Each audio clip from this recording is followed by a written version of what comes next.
Only one country has ever built nuclear weapons and then destroyed them: South Africa.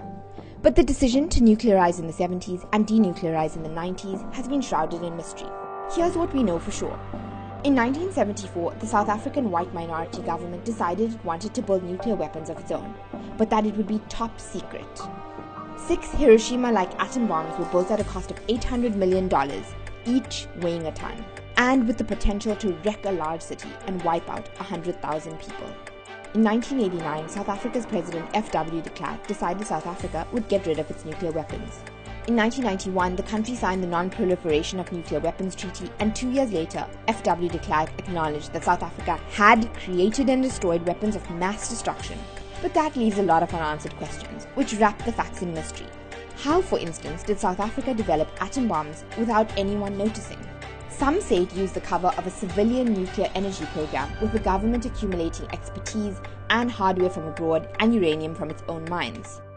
An investigation by the Guardian newspaper alleged that in exchange for yellow cake uranium, Israel sent South Africa 30 grams of tritium that boosts the explosive power of nuclear weapons. Reports also say work on the bombs was done in a windowless structure outside the country's capital at the edge of a test range for drivers.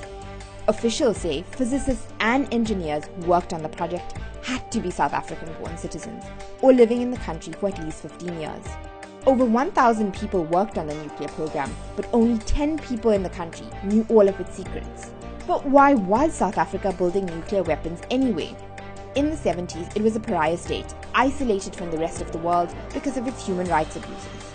South Africa's white minority government was facing increasing pressure from black liberation movements trying to end apartheid. And they worried that the Soviets, who were backing guerrilla movements in other African countries, would expand into South Africa.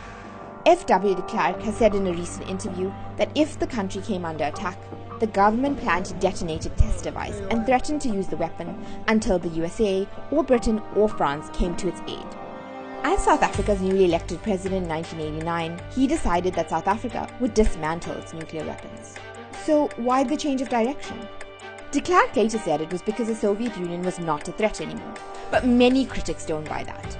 By 1989, the apartheid government was negotiating with imprisoned ANC leader Nelson Mandela. The transition from the white minority government to a democratic black majority government had begun. Many believe that the apartheid government didn't want a new black government to inherit its nuclear weapons.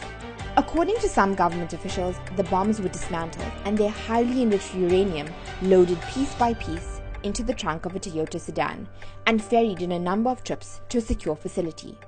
Reports say the final parts of the bombs were destroyed and their designs were burnt in 1991.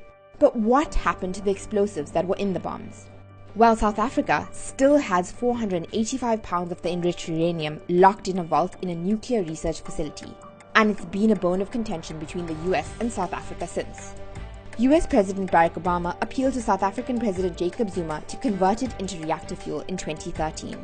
US officials say they're worried that the explosives could be stolen by militants or fall into the wrong hands. In 2007, raiders breached the nuclear research facility and came close to finding the explosives but were stopped. South Africa dismissed it as a burglary, but US officials say the assailants were after the enriched uranium. The country has refused to let go of the nuclear material. The mystery, like the leftover uranium, looks set to have a life long into the future.